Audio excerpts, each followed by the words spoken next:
Hello everyone, आज हम most important questions करेंगे चैप्टर 5th अर्थमेटिक प्रोग्रेशन के, जिसका 6 मार्क का वेटेज होता है। 1 मार्क के 2 क्वेश्चन आते हैं जो एमसीक्यू बेस्ड होते हैं और एक 4 मार्क का क्वेश्चन होता है जो केस स्टडी बेस्ड होता है। ठीक है, पहले हम 1 मार्क में किस टाइप के क्वेश्चंस आते हैं पहले वो देख लेते हैं, फिर हम केस स्टडी क्वेश्चंस देखेंगे किस टाइप का आता है।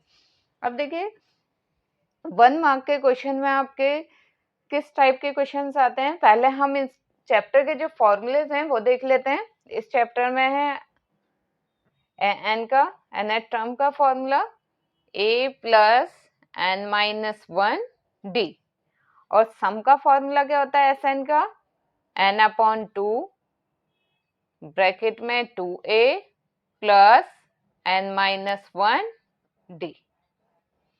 ठीक है, और अगर हमें Sn दे रखा है और हमें an फाइंड करना होता है तो इन दोनों का रिलेशन भी है। an हम कैसे फाइंड करते हैं? an हम फाइंड करते हैं Sn माइनस 1। ठीक है, फर्स्ट क्वेश्चन है the sum of arithmetic progression. हमें सम फाइंड करना है। हमें ये अर्थमेटिक प्रोग्रेशन हमें एपी ये गिवन है, लास्ट टर्म भी दे रखी है, तो हम an का फॉर्मूला लगा के यहाँ से n फाइंड कर लेंगे और फिर Sn का फॉर्मूला लगा देंगे। ये तो इजी है, ये 1 मार्क के क्वेश्चन में आता है। इसी तरह से 1 मार्क के क्वेश्चन में आता है सम ऑफ nth टर्म। हमें एपी गिवन है, इसमें भी हमें सम फाइंड करना है, लेकिन n की जगह यहाँ हम लास्ट टर्म तो हमें दे नहीं रखी है, n की जगह हम n ही पुट करेंगे, तो इसका आंसर जो आएगा वो n में ही आएगा। ठीक है, थर्ड है if x minus 1 and x plus 3 and 3x minus 1 are in AP, कि ये एपी में ये तीनों term, then find the value of x। ये बहुत इंपॉर्टेंट क्वेश्चन है, इस टाइप के क्वेश्चन आते हैं।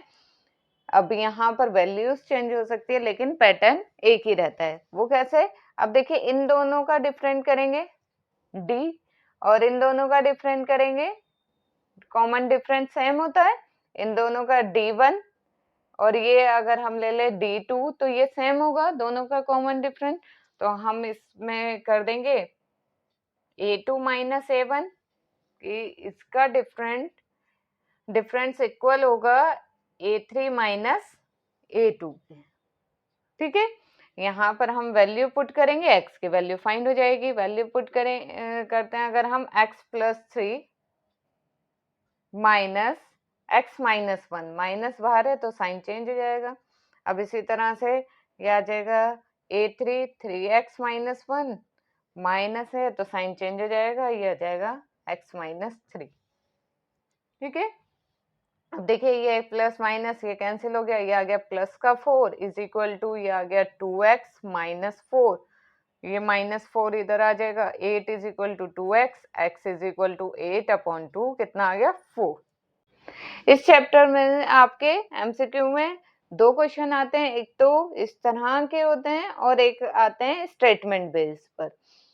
ये भी एमसीक्यूज क्वेश्चन होता है जिसके अंदर 2 स्टेटमेंट हमें दे रखी होती हैं, फिर हमें स्टेटमेंट्स को देखना होता है कि दोनों ट्रू हैं या दोनों फॉल्स हैं या एक ट्रू है दूसरी फॉल्स है। ठीक है, अब देखते हैं पहले हम स्टेटमेंट ए असर्शन को, sum of all even numbers from 1 to 100 is 2550। ये कह रहा है सभी 1 to 100 तक सभी इवन नंबर का सम 2550 होता है। तो हम निकाल कर देख लेंगे 1 to 100 तक कितने इवन नंबर्स होंगे 50। तो S50 जब हम सॉल्व करके देखेंगे तो ये यही आएगा 2550। तो इसका मतलब ये स्टेटमेंट क्या हो गई? ट्रू।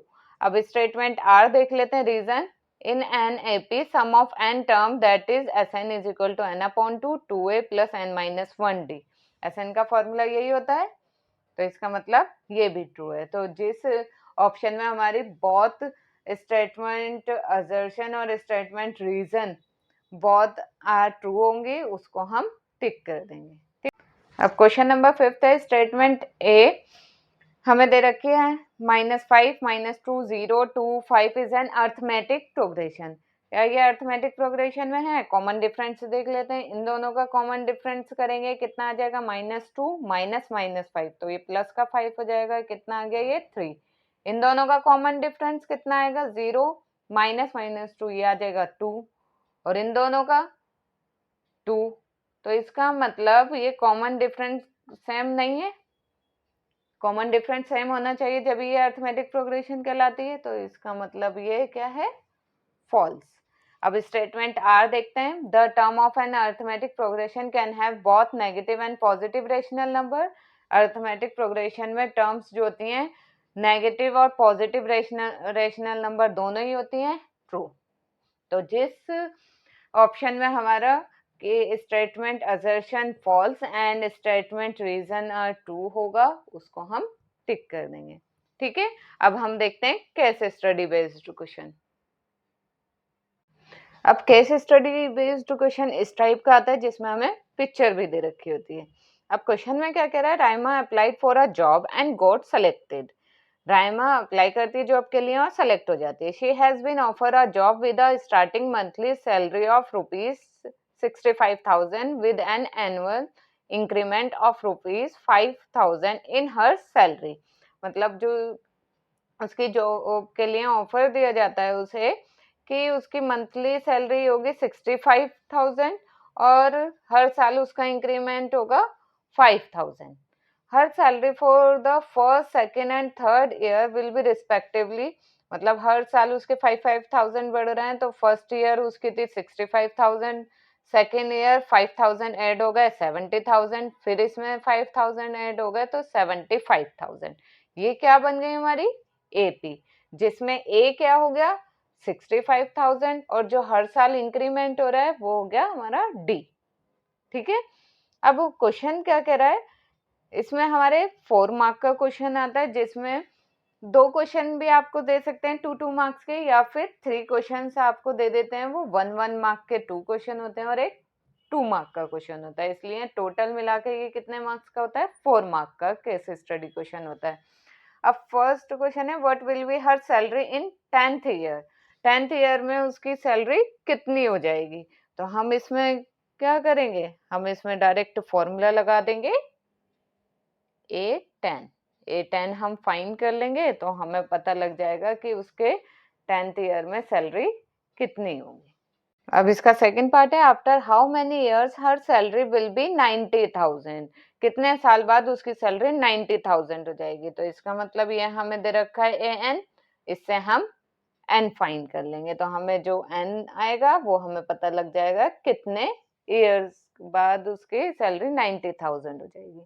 अब क्वेश्चन है, if she works in the same office for 10 years what will be her salary 3 years before living the job. अगर वो 10 साल काम करती है तो जॉब छोड़ने से 3 साल पहले उसकी सैलरी कितनी होगी। तो हम क्या करेंगे, इसमें पहले A3 निकाल लेंगे और फिर A10 तो हमने वैल्यू निकाल ही रखी होगी इसमें फर्स्ट पार्ट में, A10 में से A3 माइनस कर देंगे तो हमारे पास इसका आंसर हो जाएगा कि जॉब छोड़ने से पहले उसके पास उसकी सैलरी कितनी होगी। ठीक है, ऑप्शन में भी दे रखा होता है इसमें। तो ऑप्शन में अगर हमारे पास क्वेश्चन है, if sum of n term of an AP is, हमें सम दे रखा है, मतलब एसएन हमें दे रखा है 2n² plus 5n, then find their nth term. तो हमें फाइंड करनी है इसकी nth टर्म, एन हमें फाइंड करना है इसमें।